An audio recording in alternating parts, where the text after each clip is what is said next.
ಚಾಮರಾಜನಗರದಲ್ಲಿ ಪಿಂಕಾಕ್ ಸಿಲತ್ ಫೆಡರೇಷನ್ ವತಿಯಿಂದ ಚೆನ್ನೈನಲ್ಲಿ ನಡೆದ 6ನೇ ಸೌತ್ ಝೋನ್ ಪಿಂಕಾಕ್ ಸಿಲತ್ ಚಾಂಪಿಯನ್ಶಿಪ್ 2025-26ನೇ ಸಾಲಿನ ಟ್ಯಾಂಡಿಂಗ್ ವಿಭಾಗದಲ್ಲಿ ನಗರದ ಸೇವಾ ಭಾರತಿ ಶಾಲೆಯ 9ನೇ ತರಗತಿ ವಿದ್ಯಾರ್ಥಿ ಎಂ ಸ್ಕಂದ ಭಾಗವಹಿಸಿ ಉತ್ತಮ ಪ್ರದರ್ಶನ ನೀಡುವ ಮೂಲಕ ಬೆಳ್ಳಿಯ ಪದಕ ಹಾಗೂ ತುಂಗಲ್ ವಿಭಾಗದಲ್ಲಿ ಕಂಚಿನ ಪದಕ ಗೆದ್ದು ಜಿಲ್ಲೆಗೆ ಕೀರ್ತಿ ತಂದಿದ್ದಾರೆ.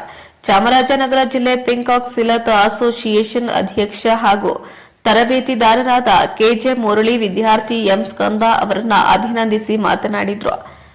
ಪಂದ್ಯದ ಮುಂದುವರೆದ ಭಾಗವಾಗಿ ಸೆಪ್ಟೆಂಬರ್ನಲ್ಲಿ ನಡೆಯುವ ರಾಷ್ಟ್ರೀಯ ಪಿಂಕಾಕ್ ಸಿಲತ್ ಕ್ರೀಡಾಂಗಣದಲ್ಲಿ ಎಂ ಸ್ಕಂದ ಮತ್ತು ಹಿತೈಷಿ ಭಾಗವಹಿಸಲಿದ್ದಾರೆ. ಅಲ್ಲೂ ವಿಜೇತರಾಗಿ ಹೆಚ್ಚಿನ ಪ್ರಶಸ್ತಿ ಪಡೆದು ಸಂಸ್ಥೆಗೆ ಹಾಗೂ ಜಿಲ್ಲೆಗೆ ಕೀರ್ತಿ ತರಬೇಕು ಎಂದು ಆಶಿಸಿದರು.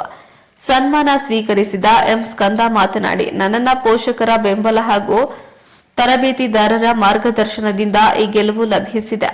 ಅವರ ಸಹಕಾರದಿಂದ ಮುಂದಿನ ಸ್ಪರ್ಧೆಯಲ್ಲಿ ಗೆಲುವು ಸಾಧಿಸುವ ವಿಶ್ವಾಸ ವ್ಯಕ್ತಪಡಿಸಿದ್ರು. ಇನ್ನು ಸ್ಕಂದರ ಸಾಧನೆಯನ್ನ ಗುರುತಿಸಿ ಸ್ವಗ್ರಾಮವಾದ ಕೂಡ್ಲೂರಿನಲ್ಲಿ ಗ್ರಾಮಸ್ಥರು ಹಾಗೂ ಕುಟುಂಬದ ಸದಸ್ಯರು ಅಭಿನಂದಿಸಿದ್ರು.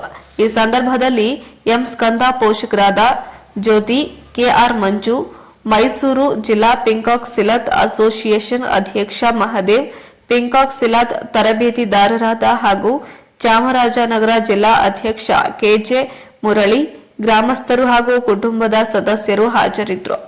ವರದಿ ಹೊಮ್ಮ ನಂಜುಂಡ ನಾಯ್ಕ, ಪ್ರಜಾಪವರ್ ಟಿವಿ, ಚಾಮರಾಜನಗರ.